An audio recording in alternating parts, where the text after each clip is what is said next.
L'une des fonctionnalités du framework web Django qui a pu séduire les développeurs durant toutes ces années, c'est son ORM. Aujourd'hui, je vais vous montrer comment manager les données en utilisant la méthode filter de l'objet manager. Allons voir comment ça se passe. Je suis au niveau de mon code Django et j'ai là ma fonction index. Lorsque je viens au niveau du manager object et que j'applique la méthode filter, j'ai la possibilité de pouvoir filtrer les éléments. Je mets dans le résultat des filtres au niveau des products. Si je viens actualiser ici, au niveau de mon navigateur, vous verrez, je n'ai rien comme produit. Aucune requête n'a été passée. Maintenant, s'il me vient l'envie d'envoyer ou bien d'afficher les produits en fonction des prix, si je vais lister peut-être les produits en fonction du prix, en disant je veux les produits dont le prix est supérieur à 30 €. Okay? La première chose que vous allez penser et qui est normalement logique, c'est de venir au niveau des filtres et mettre la price. Parce que pourquoi il veut mettre price? Parce que price c'est un champ de la table product. Voilà price et c'est en fonction de ce champ que nous voulons filtrer. Je vais mettre price est supérieur à 30, donc strictement supérieur à 30. Là, c'est logique. Sauf que ceci me retourne ce qu'on appelle une valeur booléenne. Price supérieur à 30. Ça, c'est une valeur booléenne. Filter n'accepte que les éléments du type clé-valeur, donc keys value. Okay? Donc, pour filtrer en fonction du prix, il y a ce qu'on appelle les lookup fields. Okay? Dans les méthodes qui vous permettent, qui vous permettent de pouvoir gérer cela. Okay? Donc, je vais mettre double underscore. Je vais mettre greater than. Okay? Greater than va vous permettre donc de filtrer les produits que le prix est supérieur à 30. Maintenant, nous ne pouvons pas mettre l'opérateur plus grand comme ceci. Nous allons mettre l'égalité étant donné que nous allons parler de quoi? Key value. Ok. Donc, si je sauvegarde, je vais ici, je vais afficher, rien ne va s'afficher les gars. Ok. Rien ne va s'afficher parce que je n'ai pas géré la partie HTML. Je vais revenir au niveau de ma partie HTML. Tout ce que je vais faire, c'est de chercher dans le fichier index. Donc, je vais faire commande P et viens donc au niveau des index.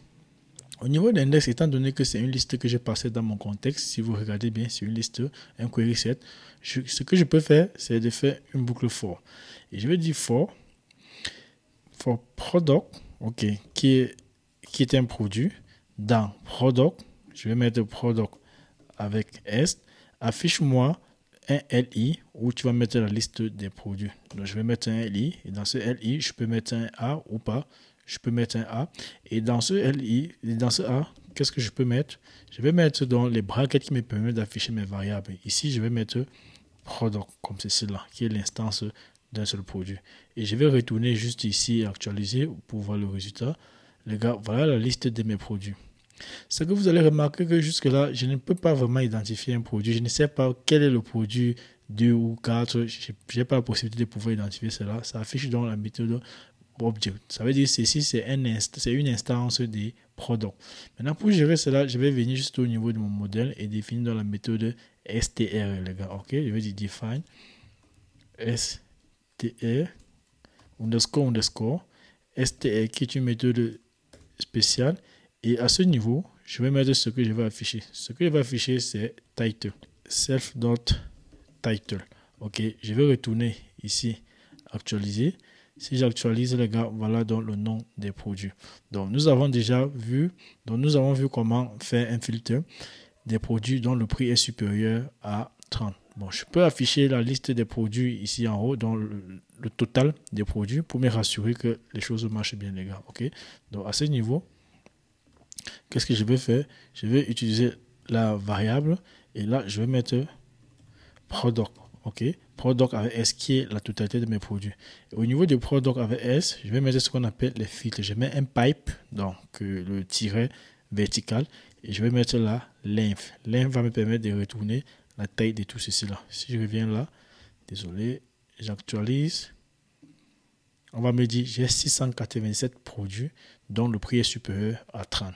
Si je retourne au niveau d'ici, je dis donc bon voilà, je ne veux plus les produits que le prix est supérieur à 30, je veux le produit que le prix est inférieur à 30, là, vous mettez less than. OK? Donc, greater than pour supérieur et less than pour inférieur. Si je vais ici et que je réactualise, vous verrez, nous avons 300 et poussières de produits. Donc, 600 et poussières de produits plus 300 et poussières de produits font en réalité 1000 produits que nous avons au niveau de notre base de données. Maintenant, si vous voulez dire inférieur ou égal, vous ajoutez juste un E ici devant. Ou bien vous voulez dire supérieur ou égal, vous mettez juste un E qui signifie greater than or égal, equal to 50. OK? Donc là, je vais actualiser. Voilà le nombre de produits que le prix est supérieur ou égal à 30. Maintenant, si vous voulez vérifier si peut-être un champ contient peut-être un nom, ou bien vous pouvez également filtrer comme ceci. Au lieu de mettre greater than, vous pouvez utiliser range. Range, c'est pour filtrer en fonction de l'intervalle, comme ceci. OK? Là, si vous mettez range, vous allez mettre la borne inférieure et mettre la borne supérieure. Au niveau de la borne supérieure, je vais prendre peut-être 70. OK? Et vous verrez naturellement que le nombre de produits doit vraiment diminuer parce que nous avons délimité cela. Là, nous avons 379 produits. OK? Et vous pouvez également, au lieu d'utiliser range, vous pouvez tester si un mot existe ou bien si peut-être un champ contient un mot. OK, je vais venir au niveau des titles. Et au niveau des titles, qu'est-ce que je vais faire? Je vais dire underscore contain. OK. Désolé, contain comme ceci. Et quel est le mot que je vais mettre? Je vais mettre coffee. OK. Donc, je mets comme ceci. Et je vais actualiser en sachant que cela ne doit pas contenir. J'actualise 0 produit. OK. Maintenant, si je mets un autre F à coffee, je viens d'actualiser, les gars, vous verrez que c'est la même chose. Rien n'affiche. Parce que contain est sensible à la casse. OK. Donc, ça doit exactement être coffee. Maintenant, je vais vérifier est-ce que ça contient. Je mets I contain comme ceci là. OK. Voilà. Il y a coffee dans plusieurs éléments, donc 17 éléments. OK. Qu'est-ce que je peux encore vous montrer? Je peux vous montrer start. Il y a start 8 qui commence avec start 8 qui commence par coffee. Est-ce qu'il y en aura? Vous actualisez?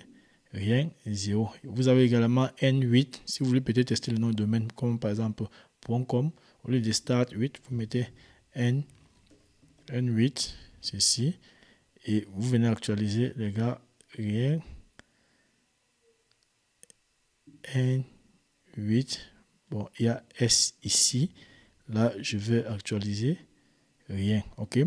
Et vous pouvez également utiliser quelle structure? Allez au niveau de la documentation de Django, vous verrez beaucoup de fonctions que vous pouvez utiliser. Bon, je vais vous montrer comment gérer les relations. Est-ce que je suis en relation avec quoi? Promotion, transport code. For key, catégorie. OK. Donc, nous allons filtrer en fonction de la catégorie. Catégorie, rappelez-vous, catégorie, c'est une clé étrangère au niveau de cette table product. OK. Donc, pour filtrer, quels sont les champs de catégorie? Ça veut dire que nous pouvons utiliser donc name.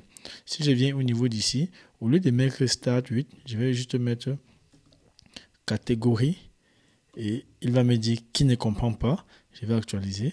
Il me dit qu'il ne comprend pas. Catégorie. OK. Expect a number or get coffee. OK. Parce que par défaut, cette catégorie est égale à ID. C'est ce qui a migré parce que la clé primaire des catégories va venir migrer au niveau de la table product. Maintenant, pour préciser ce que je veux, je vais filtrer en fonction du nom. OK. Donc, je vais juste venir là. Je vais mettre underscore name. Ça veut dire que je suis allé dans la table catégorie, c'est la relation inverse, et j'ai récupéré le champ name. Si j'actualise les gars, ça va continuer de marcher. OK. Donc, j'espère que cette vidéo vous aura plu et que cette vidéo va vous aider vraiment à vous démarquer. D'ici là, n'oubliez pas de commenter, de liker et de partager. Je vous donne rendez-vous dans la prochaine vidéo où nous allons voir des requêtes complexes. Peace.